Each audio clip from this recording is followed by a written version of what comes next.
the man who gave up everything to live in hell and became a saint, Saint Damien of Molokai. Imagine receiving a letter.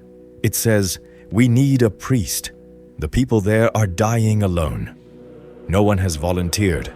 Whoever goes will never come back." Most people would fold that letter and walk away. Damien said yes, and what happened next changed the world. Joseph de Verster grew up in a small village in Belgium. Poor family, 8 children, hard work every day. He was not special, not a genius, not a hero. He was just a farm boy who believed in God. At 19, he entered a religious order. He took a new name, Damien. His older brother was supposed to travel to Hawaii as a missionary, but he got sick and could not go. Damien wrote to his superiors, "Send me instead." He was 23 years old. He had never left Europe. He arrived in Hawaii in 1864. Beautiful islands, warm people, a new life. But underneath the beauty, something terrifying was spreading. Leprosy, a disease that attacks the body slowly, quietly, without mercy. First the skin changes, then you lose feeling in your hands and feet, then the face, the eyes, the voice. In 1865, the Hawaiian government made a decision. Anyone with leprosy would be removed from society, permanently. They were sent to a peninsula called Kalaupapa, on the island of Molokai, surrounded by cliffs on 3 sides, ocean on the other. No way in, no way out. 8,000 people were sent there over the years. Most of them died alone, without a priest, without a doctor, without anyone who cared. By 1873, Kalaupapa was not a colony anymore. It was chaos. No real medical care, no school for the children. People were drinking to forget the pain. The dead were buried in shallow graves. Sometimes not even that. Children grew up without parents, without hope, without God. The Bishop of Hawaii stood before his priests. He had a request, and everyone in the room knew what it meant. "We need someone to go to Kalaupapa, to serve the sick, to give them the sacraments. But whoever goes cannot come back." 4 priests volunteered to take turns. Damien was one of them. The plan was 1 month each, then rotate. On May 10, 1873, a small boat arrived at Kalaupapa. Damien was the only one who got off. He was 33 years old. He had one small bag, a Bible, and nothing else. That night, there was no house for him, no bed, no room, no roof. Damien slept under a tree, on the ground, in a place the world had decided to forget. And in that moment, alone under the stars, he made a decision that would define the rest of his life. He was not going to rotate, he was going to stay. What he found in the light of day was worse than he imagined. People with no fingers, no noses, faces he could barely recognize as human, children wandering alone, no one to feed them, no one to hold them. Damien did not look away. He walked toward them. He built houses with his own hands, nail by nail. He dug graves, properly, with dignity. He cleaned wounds that no one else would touch. He held the hands of people who were dying when the whole world refused to get close. He rebuilt the church. He organized a choir. He started a school.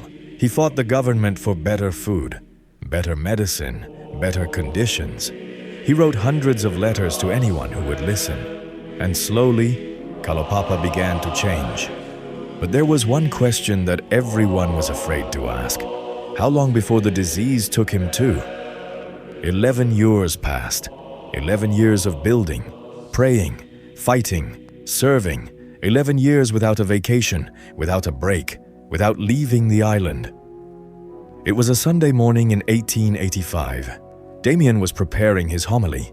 He poured boiling water into a basin to wash his feet, and he felt nothing. He checked again, poured more hot water. Nothing. He already knew what it meant. Loss of sensation in the feet, the first sign of leprosy. That morning, he walked to the pulpit. He looked at his congregation, his people, and he began his sermon with 3 words he had never used before: "We lepers." The church went silent. He had become one of them. And here is what nobody expected. The diagnosis did not break him, it freed him. He wrote to his brother, "I am not in despair, I am in peace." God knows what he is doing. He worked harder than ever, because now he knew.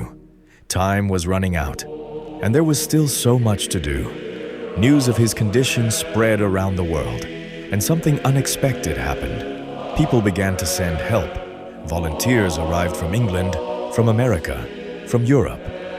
A woman named Mother Marianne Cope came from New York.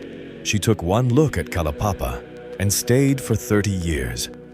In his final months, Damien could barely hold a pen. His hands were destroyed by the disease, but he kept writing, kept giving instructions, making sure that when he was gone, the work would continue. Someone who visited him in those final weeks wrote, "He was not afraid, he was ready, and he was still thinking about his people." On April 15, 1889, Damien of Molokai died.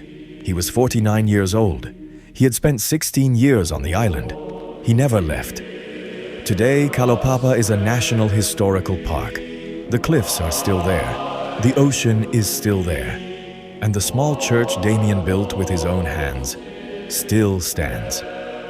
In 2009, 120 years after his death, Pope Benedict XVI declared Damien a saint, Saint Damien of Molokai. The state of Hawaii placed his statue in the United States Capitol, a Belgian farm boy, standing in the heart of American democracy. Because some lives are too important to forget. Today, leprosy, now called Hansen's disease, is completely curable. But the lesson Damien left behind has nothing to do with medicine. It is this: the night Damien arrived at Kalaupapa, he had nothing, no house, no plan, no guarantee, just a decision to stay when everyone else had left. That one decision changed 8,000 lives, and it changed the world. Damien did not become a saint because he was perfect.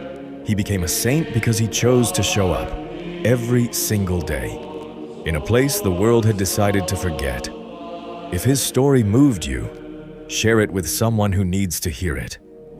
And if you want to keep walking through the lives of America's forgotten saints, next episode, a priest from Oklahoma. He received a death threat. He had every reason to leave. He wrote a letter to his parents, just in case, and then he went back anyway. That story is coming next. If this story moved your heart, subscribe and leave a comment below.